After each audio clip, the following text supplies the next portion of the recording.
30,000 కోట్ల రూపాయలు రైతుల కోసం ఉచిత కరెంటు చెల్లించిన ప్రభుత్వం కాంగ్రెస్ ప్రభుత్వం. ఇంతకుముందే మిత్రుడు బట్టి విక్రమార్క గారు ఒక మాట చెప్పారు. ఆనాడు ఎన్నికల్లో దుర్మార్గులు విష ప్రచారం, తప్పుడు ప్రచారం, కాంగ్రెస్ వస్తే కరెంటు ఉండదన్నారు. ఇవాళ కల్వకుంట్లలో నేను అడుగుతున్నా, కరెంటు వైరు పట్టుకో కాకిలాక మాడి మసైపోతావా లేదా నేను చూస్తా. అది రాత్రైనా పొద్దునైనా ఎప్పుడైనా ఉచిత కరెంటు మా పేటెంట్. ఆనాడు 2004 ఎల్బీ స్టేడియంలో డాక్టర్ వైఎస్ రాజశేఖర రెడ్డి గారు మొట్టమొదటి సంతకం పెట్టి రైతాంగానికి ఉచిత కరెంటు అందించి రైతుల మీద ఉన్న 1000 కేసులను తొలగించి 1,400 కోట్ల రూపాయల రైతుల బిల్లులను మాఫీ చేసి మొట్టమొదటి సంతకం సువర్ణ అక్షరాలతో పెట్టింది వైఎస్ఆర్ కాదా, కాంగ్రెస్ ప్రభుత్వం కాదా అని నేను అడుగుతున్నా. వెనుకటికి ఎవడో తలాతోక లేనోడు తాత దగ్గరకు వచ్చి నీకు దగ్గు నేర్పుతా అని చెప్పిండంట. తాత వాడిని చూసి సుట్ట చేతికిచ్చినాడు. ఈ సుట్ట పిలిచిరా ఒకసారి పిల్లగాని. సుట్ట పిలిచి కళ్ళు తిరిగి బోర్ల బొక్కలు పడ్డాడంట. అట్లనే ఉచిత కరెంటు గురించి ఈరోజు కేసీఆర్ వాళ్ళ బంట్రోతులు వచ్చి మనకానే చెప్పేది.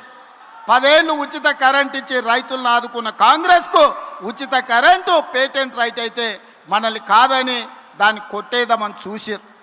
ఇవాళ అందుకే ఉచిత కరెంటుతో పాటు రైతులు పండించిన పంట 500 బోనస్ కింద 3,500 కోట్లు, రైతు బీమా కింద 1,000 కోట్ల రూపాయలు, ఇలా చెప్పుకుంటూ వెళ్తే రైతులను ప్రతి సందర్భంలో కష్టం వచ్చినా నష్టం వచ్చినా రైతు బాగుంటేనే ఎద్దేడ్చిన వ్యవసాయం, రాయితేడ్చిన రాజ్యము బాగుండదని పెద్దలు ఎట్లయితే చెప్పినరో రైతు కళ్ళల్లో ఆనందం చూడాలి.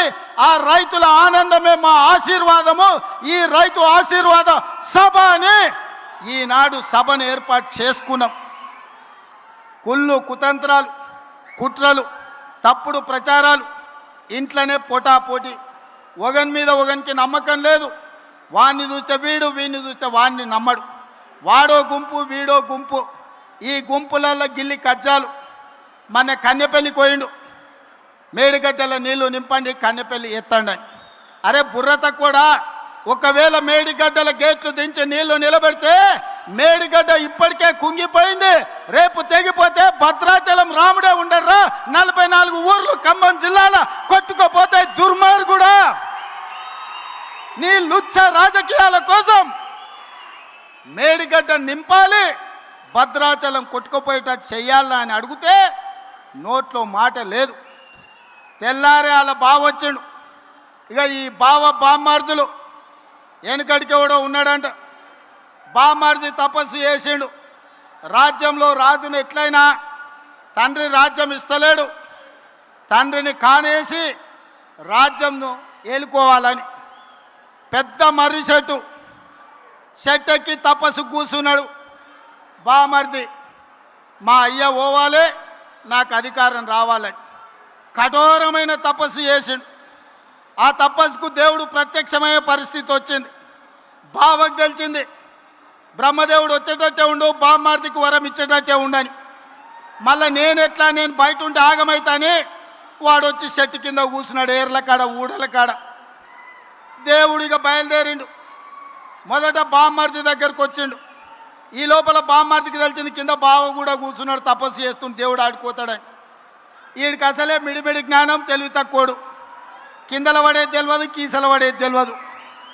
అందుకే దేవుడు రాగానే ఆలోచన చేసాడు, ఏమడిగినా మా బావగాడు తెలివి కల్లోడు ఎక్కువ అడుగుతాడేమని, స్వామి వస్తే వచ్చినావు కానీ ఓ పని చేయి, నాకు వరం ఇవ్వాలంటే నాది ఒక కన్ను ఓడు అని అన్నాడట.